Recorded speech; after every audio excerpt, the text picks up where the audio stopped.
अस्सलाम वालेकुम जी। मेरा नाम है शामी खानज़ादा। मैं हूं बाबर अली। आप देख रहे हैं क्रिक ग्रीन स्पोर्ट्स। आज आपसे बात करेंगे पीएसएल की ओपनिंग सेरेमनी इस दफ़ा सबसे मुख्तलिफ होने जा रही है, उस पर बात करेंगे। उसके बाद बात करेंगे पीएसएल की ट्रॉफी भी रिवील होने जा रही है, कब रिवील होगी उस पर बात करेंगे। उसके बाद बात करेंगे माद वसीम ने कुछ बातें की हैं बाबर आजम को लेके, काफ़ी अजीब अजीब सी बातें की हैं, क्या है उन पर थोड़ी सी बात करेंगे। उसके बाद बात करेंगे बाबर आजम की रैंकिंग को लेके, आज रैंकिंग अपडेट हुई है, उस पर क्या स्टोरी, उस पर बात करेंगे। उसके बाद बात करते हैं कराची किंग की किट भी आज रिवील हो चुकी है, वो क्या है उस पर थोड़ी सी बात करेंगे। चैनल पे नए हैं तो चैनल को सब्सक्राइब कर दें, साथ लगे बेल आइकन को दबाएं ताकि आने वाली वीडियोस के नोटिफिकेशन आपको मिलते रहे। अगर फेसबुक पे देख रहे हैं तो पेज को फॉलो करना मत भूलिएगा। बात का आगाज करते हैं। आ चुका है वो शाहकार जिसका था इंतजार, फाइनली फाइनली पीएसएल की ट्रॉफी कल रिवील हो रही है। कहाँ रिवील होगी? जी हाँ बाबर, कल PSL 8 की ट्रॉफी जो है वो अनवील की जाएगी और थर्सडे मतलब कि कल जो है वो अनवील की जाएगी शालीमार ग्राउंड में लाहौर में। और 12:30 बजे पाकिस्तानी टाइम के मुताबिक जो है ये ट्रॉफी को अनवील किया जाएगा। इस बार की जो ट्रॉफी है बाबर वो काफ़ी ज़्यादा मुख्तलिफ है बिल्कुल। और कहने को सुनने में आया है कि ये बहुत अच्छी ट्रॉफी है। अभी तक हमने देखी नहीं है, लेकिन जिससे भी पूछा है, जिससे भी पता किया, वो सब ये कह रहे हैं कि ट्रॉफी बड़ी ज़बरदस्त है। और अगर आपने देखनी हो तो आप कल शालीमार ग्राउंड पहुंच जाएं लाहौर में ठीक 12:30 बजे, ठीक 12:30 बजे पहुंच जाइएगा। और ट्रॉफी जिस तरह मुख्तलिफ है उसी तरह पीएसएल की ओपनिंग सेरेमनी भी इस दफ़ा मुख्तलिफ होने वाली है। काफ़ी नई नई चीज़ें पीसीबी और पीएसएल इस दफ़ा जी करने। हाँ बाबर, PSL की तारीख में ऐसा पहली बार होने जा रहा है कि AR&VR टेक्नोलॉजी जो है वो यूज़ होगी ओपनिंग सेरेमनी में मुल्तान में। और ये ओपनिंग सेरेमनी है वो फिर 13 फरवरी को जो है वो मुनक्किद की गई है मुल्तान क्रिकेट स्टेडियम में। और इसके अंदर जो टीवी पर बैठ के शायकीन देखेंगे ना बाबर, उनके लिए मैं कहता हूं कि बहुत लुत्फ अंदोज होंगे वो लोग, क्योंकि एक AR और VR जो टेक्नोलॉजी है वो काफ़ी बेहतरीन टेक्नोलॉजी है और ये जो है ये इस्तेमाल की गई है PSL की ओपनिंग सेरेमनी में। और आपको जो है जो टीवी पे शायकीन देखेंगे उनके लिए तो बहुत ही बेहतर है, जो ग्राउंड में जाके देखेंगे उनके लिए तो इंजॉयमेंट होगी ही, लेकिन जो ओपनिंग सेरेमनी होगी जो टीवी पे देखेंगे उनके लिए एक अलग ही व्यू होगा, एक अलग ही चीज़ें जो है ना उनको देखने को मिलेगी, क्योंकि AR और VR टेक्नोलॉजी जो है वो पाकिस्तान में PSL के अंदर पहली बार इस्तेमाल होने जा रही है। बिल्कुल। हर रोज़ हमें अभी नई नई चीज़ें देखने को मिल रही हैं। आज कराची किंग ने भी अपनी किट रिवील कर दी है। जी हाँ बाबर, कराची किंग की जो किट है ये इस बार एक मुख्तलिफ और एक अच्छी सी किट है, क्योंकि इसके अंदर कुछ ज़्यादा कोई इन्वेंशन है नहीं। एक बहुत सिंपल किट है। इसके अंदर रेड जो है उनके कॉलर हैं, फिर ये जो चीज़ है ये शोल्डर से लेकर और ये इस रिब तक जो है जो हमारी सेकंड रिब होती है वहां तक जो है वो ब्लू कलर है, फिर रेड कलर है उसके नीचे। और उसके बाद जो सिर्फ दो स्पॉन्सर हैं फ्रंट पर, एक 1x बैट है और फिर पेप्सी है। फिर नीचे जो है वो लाइन वाला लोगो है। और जिस बंदे ने ये अनवील किया, जिस बंदे को पहना के अनवील की गई है वो द लेजेंड शोएब मलिक साहब हैं। और किट जो है वो बड़ी प्यारी किट है और बहुत अच्छी किट है।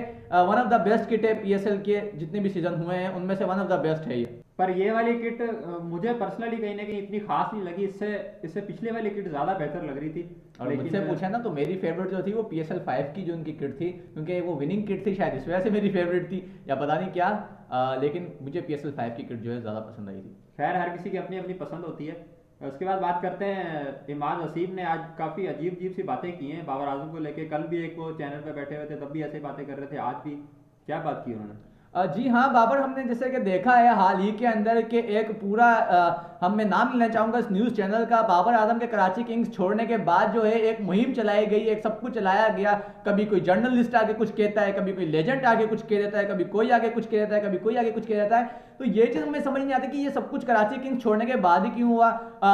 No hate for Karachi Kings, no hate for Karachi Kings, क्योंकि उनके जो फैंस हैं वो काफ़ी ज़्यादा अच्छे हैं और वो काफ़ी ज़्यादा क्रिकेट को समझते हैं उनके फैंस। लेकिन इस तरह के बयान देना जो कि इंडियन मीडिया पे फिर गर्दिश करें, फिर वो इंडियन पेजेस के ऊपर आ जाएं, फिर इंडियन वेबसाइट न्यूज़ चैनल सब पे वो घूमें और फिर बाबर आजम की जो उनको फिर जो है क्रिटिसिज्म का सामना करना पड़े, उनके कुलीग हैं इमाद वसीम, जब वो इस तरह की बातें करेंगे तो फिर जाहिर बात है बाबर लोग तो कुछ ना कुछ बोलेंगे, क्योंकि वो आपके कुलीग हैं। अगर आप कल को मेरे बारे में कुछ कहेंगे तो जाहिर बात है लोगों ने तो आगे मुझे कहना है कि यार आपके साथ वाला बंदा आपके बारे में ये कह गया। इमाद वसीम ने जो बातें कही हैं उनमें यह था कि हमें एक प्लेयर के जाने से कोई फर्क नहीं पड़ता और हमें वो उस प्लेयर के जाने से कोई फर्क नहीं पड़ता जो कि अपने इंडिविजुअल परफॉर्मेंस के लिए खेलता हो, ना कि टीम के लिए। ये बातें इमाद वसीम ने अपने इंटरव्यू में कही और मुझे नहीं समझ आता कि ये बातें कहने का मकसद क्या बनता था, क्या जवाब था ये बातें हालांकि कहने उनसे का। कोई ऐसा क्वेश्चन भी नहीं हुआ था। अगर ऐसा भी क्वेश्चन पूछा जाता फिर एक अलग बात ही समझ में आता था कि उन्होंने एक बात की। हालांकि कैप्टन है हर फ्रेंचाइज का अपना राइट है, किसी भी प्लेयर को पिक करें या छोड़ें उनकी मर्जी है, लेकिन ऐसे बयान देना ये अजीब सी थोड़ी बात है। देखिए सर, एक सिंपल सी बात है बाबर, अगर कल कोई इमाद वसीम के बारे में ऐसा बयान देगा ना, तो मैं सबसे पहले खड़ा हूंगा, आप सबसे पहले खड़े होंगे, क्योंकि ये चीज गलत है। ये चीज गलत है। अगर मोहम्मद आमिर इमाद वसीम के बारे में ऐसा बयान देंगे तो हम सबसे पहले बोलेंगे कि आमिर भाई गलत है। अगर आमिर भाई के बारे में कोई बयान देगा तो हम बोलेंगे यार वो बंदा गलत है जिसने ऐसा बयान दिया है। आप एक कुलीग हैं, आप टीममेट्स हैं, आप ऐसे बयान दे ही नहीं सकते। एक बंदे ने आपको जो विनिंग पीएसएल, जो आप लोग की फ्रेंचाइज एक पीएसएल जीती है, वो आप बाबर आजम की वजह से जीते हैं। आपको मैं एक स्टेट्स जो है वो जाते जाते थोड़े से स्टेट्स बता देता हूँ। इस मौजू के ऊपर हम बात कर ही रहे हैं, इमाद वसीम साहब ने इतनी बड़ी बातें कर दी हैं, तो उनको पता लगे कि उन्होंने बातें जो की हैं उनका असर क्या पड़ता है उनकी रोजमर्रा की जिंदगी के अंदर। जब तक बात आती है ना इनके कंपेरिजन की, वहां मैं आपको इनका कंपेरिजन भी बता देता हूँ। अगर आप देखे जाएं कि पीएसएल की हिस्ट्री के अंदर मोस्ट 50s किसकी हैं, मोस्ट फोर्स किसके हैं, तो वहां पे नाम आता है बाबर आजम का। अगर आप बात करते हैं कि मोस्ट डक्स किसके हैं, वहां पर नाम आता है इमाद वसीम का। 9 डक्स हैं, सबसे ऊपर हैं, सरफहरिस्त हैं, उस लिस्ट के अंदर सबसे टॉप पे टॉप किया हुआ है इमाद वसीम साहब ने। अगर बात करते हैं बाबर आजम का, तो वो तो मैच विनिंग थे, वो तो क्वालिफायर विनिंग थे, उसके बाद वो फाइनल विनिंग थे। खैर आगे एक स्टेट्स हो रहे हैं इमाद वसीम के वाले से, उनके 9 डक्स हैं। इसके बाद वहाब रियाद आए थे, उनके 8 डक हैं पीएसएल हिस्ट्री के अंदर। फिर कामरान अकमल है, उनके भी 8 हैं। फिर कैमरन डेलपोर्ट है, उनके 6 हैं। फिर शादाब खान है, उनके 6 हैं। फिर शाहिद अफरीदी है, उनके 6 हैं। और शाहिद अफरीदी नहीं, फिर बाबर आजम है, उनके 6 हैं। फिर शाहिद अफरीदी है, उनके 5 हैं।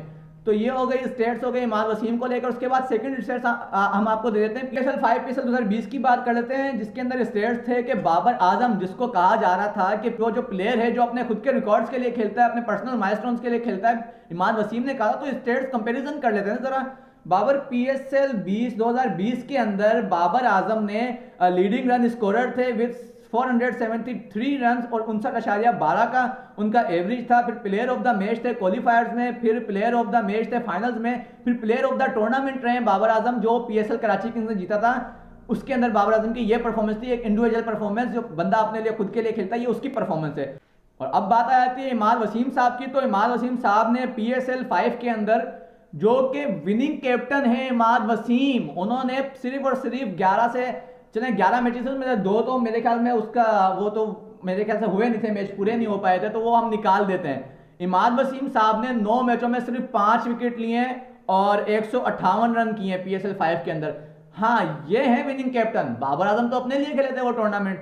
बाबर आजम का भूल जाएं आप, जो भी मैंने ऊपर आपको स्टेट्स बताएं, इनकी बात मान लें इन्होंने, क्योंकि सही बयान दिया है। फाइनल तो बाबर आजम ने, ये तो आपको भी मानना पड़ेगा, सबके सामने इंडिविजुअली पर्सनली अपने बलबूते पे फाइनल जितवाया था। क्वालिफायर का भी यही था, क्वालिफायर भी ये था, पूरा टूर्नामेंट अपने कंधों पे लेके चले। 4 से 5 मैचेस के अंदर तो प्लेयर ऑफ द मैच है। बिल्कुल।